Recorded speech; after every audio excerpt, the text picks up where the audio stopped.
Hi, I'm BJ Posnecki with Inspect and Check. In this video, I'm going to walk you through the steps on how to do mold air quality testing. You can get the whole kit on Amazon. I bought the Zephron kit that came with everything. So it came with cassettes, the pump, hose with a filter. I want to say the kit with everything from Amazon was about $400 or $500, and it'll get you up and running. The kit on Amazon comes with, I believe, 10 air cassettes and then some bio tape and surface sample swabs. We're going to go ahead and start putting everything together. So we're going to start with taking the stand, unfolding the legs, tightening the thumb screw, extending the stand so it's about chest high. Take the pump out of the container. There's a little cap over our air port. We're going to take that off. Be careful when you guys hold this thing. It's very heavy on this side where it wants to slip out of your hand. So make sure you grab it good, because I have dropped this thing right on the glass here and it broke it.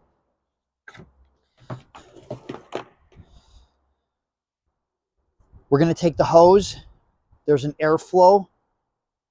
We want the arrow going back to the pump, whereas we're going to be pulling air through the air cassette back to the pump.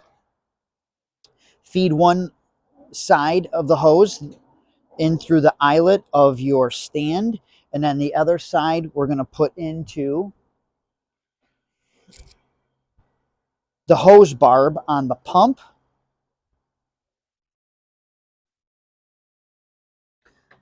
We're going to grab a cassette. What I like to do is take a Sharpie marker, and next to the barcode, because you're going to scan that, is I'll write like the client's initials and then the location. So we're going to start, just to make it easy, we're going to do a sample outside, and then you want to do a sample. Each cassette covers about 800 to 1,000 square feet. So like here, let's just take in the background here, you can see these houses behind me. Let's just use, this house as an example. All right, we've got probably about 1,200 square feet on each floor, and then we've got a basement. So we're just a little bit over that 1,000 square foot. So me personally, on this one, on a house like that, which is usually the norm, I'm going to do one sample on each floor, but I'm going to do, the house faces east. I'm going to do a 6-minute reading on the north and then a 6-minute reading on the south. We always need at least a 10-minute reading for each air cassette. So we're going to label this cassette, the client's initials, and outside or second floor, first floor, basement. If it's a big house, we're going to do second floor north, second floor south, directions, whatever you need to do to help you locate it, because you're going to need to, you're going to want to label it, because then this way, when you got to fill out the chain of custody later, it will help you remember where exactly this sample is. Pull back this seal. I like to just bend it over on both sides. You're going to see one side is rectangle. This is where the air is coming in. And then the circular side is what goes on our hose. Give that a good push so it sits firmly. One thing you're going to want to do, because you never know when you're going to run into a 2-prong or ungrounded outlet. So get one of these 3 to 2-prong adapters at the store, and make sure you always have that on you in case if you run into that situation. We're going to plug the pump in. We're going to go ahead and turn it on at the on switch here. Okay, and then we need to set our dial here to 15. So you're going to see that little BB move around, and you want to get it micro turns with our dial up top here, so that we're at 15 milliliters.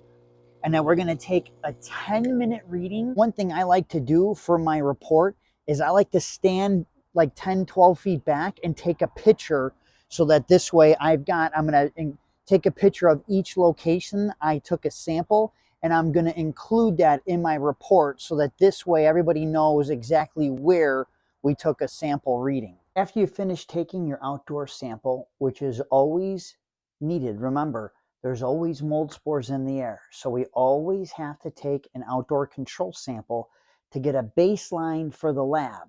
And then what they do is they're going to assess our indoor samples and look for elevated levels above that. I always like to start from the top down when I do my home inspection. So we're up here in this, on the second floor. If it's a smaller second floor or a smaller area, I just pick a central location. And then what I do, and I apologize, I'm kind of skipping steps here on you guys, is before I take any indoor readings, I go to the thermostat and I turn the furnace fan on, providing you can. Some thermostats you can, or if they had to wire it a different way to accommodate like a Wi-Fi thermostat, you may not have that option. But if you do, turn the furnace fan on and get a lot of air movement. I have had situations where there's mold in the ductwork. So we want to get that air movement out of there and around and get it circulating so that this way it can get picked up by the air cassette. Our old sample outdoors, we're going to go ahead and we're going to take our seals and we're going to go ahead and cover the openings. And then we're going to pretend that this is our second floor, our new sample. Again, we're going to put the client's initials, second floor, go ahead and put this on, turn our machine on, go ahead and dial it in and get the BB to where it's at the 15, and then let it run for 10 minutes. And usually I just put the timer on my phone for 10 minutes and I just continue doing my home inspection. And then when the alarm goes off, I go ahead and shut it down. And then I'll go to the first floor, basement. I just kind of keep working my way down, taking samples. Like I said, if it's a bigger, let's just say like one of those houses, right? It's 1,200 square feet of floor, right? It's a little bit over that 1,000 square feet. What I'll do is I'll divide that floor in half and do a 6-minute reading on one half and then a 6-minute reading on the other half. We're just trying to establish if there's mold. If there's an issue and it comes back high, it's just a little bit of a larger area that the mold specialist is going to have to kind of probe around to figure out exactly where the issue is. Once you're all done, we're going to break down the equipment in the reverse order that we set everything up. Pull our hose out, retract our stand, take the hose off the pump. Be careful, this can be kind of tough to get off, so I always like to hold the air gauge and then twist and pull. That time I actually got lucky and it came off fairly easy. And then, very important, we want to put the cap back on the hose barb here because we don't want to get any contaminants in our machine. We're going to take a Ziploc bag, put our samples, collect all our samples there. And then this is where things are going to be a little bit different for you depending on what lab you use. So the lab I use actually has an app. So that's going to be a little bit different, but you're going to have to fill out what's called a chain of custody on the app or whatever lab that you use, whatever their process is. So what I like to do is fill out the chain of custody, and then I'll actually put the chain of custody number and then maybe like the client's initials or their name, whatever, on the Ziploc bag, and then you'll send that off to the lab. I hope you guys liked the video and found it helpful. If you did, please like and subscribe. And if you're somebody that's in the industry, another home inspector, guys, I'm here to help. Don't hesitate to reach out. You get a hold of me anytime. You can call me, text me at 773-403-3298. And if you're a customer looking for a home inspector in the Chicagoland area, please keep me in mind.